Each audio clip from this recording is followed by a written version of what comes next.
आज हम समझेंगे well exactly how India's complex banking system works, or depending on how you look at it, how it's breaking down. Welcome to The Explainer. Today we're diving straight into a fascinating, incredibly detailed documentary film by Varun Sukhraj called The Great Indian Illusion. Now this film takes a really hard, deep dive look into the mechanics of debt, the whole dynamic between public and private banks, and the actual on-the-ground socio-economic reality of India. We're going to impartially unpack all the major claims made in this documentary and see exactly how it pieces its arguments together. So let's get into it. Okay, let's dive into this. The film anchors its entire premise on this honestly striking quote from economist Prabhat Patnaik. He says, "The Indian banking system is sitting on a live volcano." Now, that is a powerful, high-stakes warning, right? The documentary uses this exact concept to ask a huge question. Is the economic growth we're all seeing on the surface structurally sound, or is there a dangerous buildup of pressure underneath, just ready to erupt at any moment? To understand how the film builds this case, we're going to follow its journey through 6 key areas.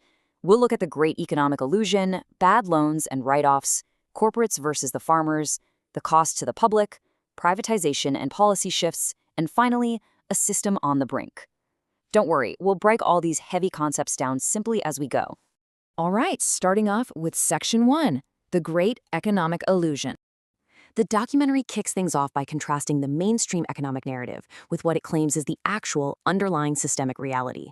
So on one side, you have this macro narrative, right? India is celebrated all over the globe as the world's fastest growing major economy. Huge achievement.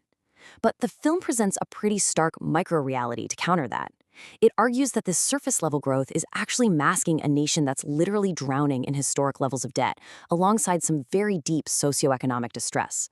So the central thesis here really asks, is our current economic trajectory real, or is it just a carefully constructed illusion running on borrowed time? Moving into Section 2, bad loans and write-offs. Now, what's really interesting about this next point is how the film breaks down all that intimidating banking jargon. To understand how this illusion is built, the film takes us right into the mechanics of banking. You hear these terms constantly in the financial news, right? First, an NPA, or non-performing asset. This is simply a loan that has gone bad, meaning the borrower hasn't paid the principal or the interest for 90 days.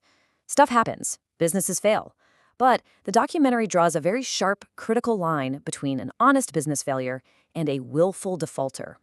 According to the film, a willful defaulter is an entity that actually has the money and the assets to pay back the loan, but they deliberately choose not to. The documentary heavily emphasizes that these willful defaulters are the ones manipulating the system, essentially siphoning off public funds with, well, very little consequence. And that brings us to this absolutely staggering number, 10 lakh crore rupees. That is 10 trillion rupees. According to the data cited in the film, this is the exact amount of corporate loans that public sector banks have written off over just the last decade. Now, the film points out that, sure, banks will claim that writing off a loan doesn't mean they stop trying to recover the money. But the film argues that the reality on the ground is that actual recovery from these massive corporate write-offs is just incredibly, shockingly low. To put that massive 10 lakh crore write-off into perspective, the film asks us to consider what it represents in terms of lost public money. I mean, with 10 lakh crore, the midday meal scheme, that could be funded for 40 years.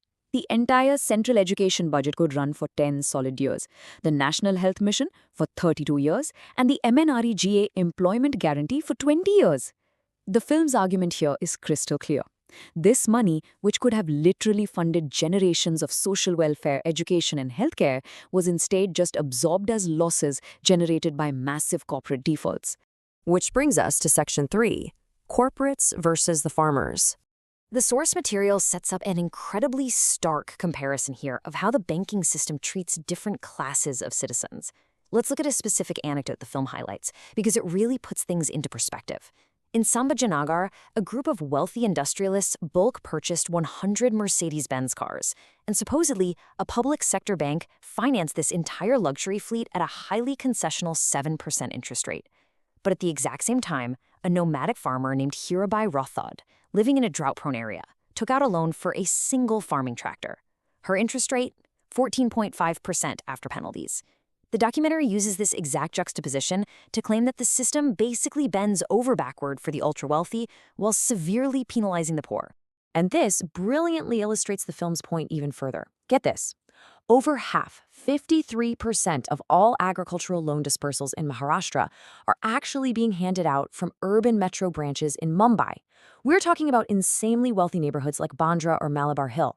The film argues this exposes a complete absurdity in the system.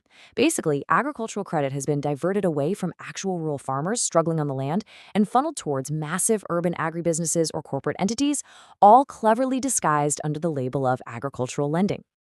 Let's move on to Section 4, the cost to the public. So you might be wondering, if thousands of crores are being lost to these corporate defaults, how on earth do the banks stay afloat?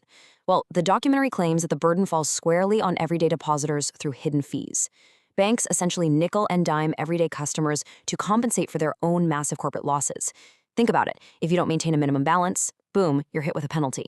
If you use the ATM too many times, there's a charge. Even just getting an SMS alert costs you money. In fact, between 2018 and 2025, banks collected over 5,000 crore rupees just in these service charges. The documentary frames this whole setup as a modern-day reverse Robin Hood story, taking from the poor and middle class to essentially subsidize the defaults of the rich. And when a bank actually does fail, the cost to the public becomes absolutely devastating. The film takes a compassionate yet very impartial look at the PMC bank crisis.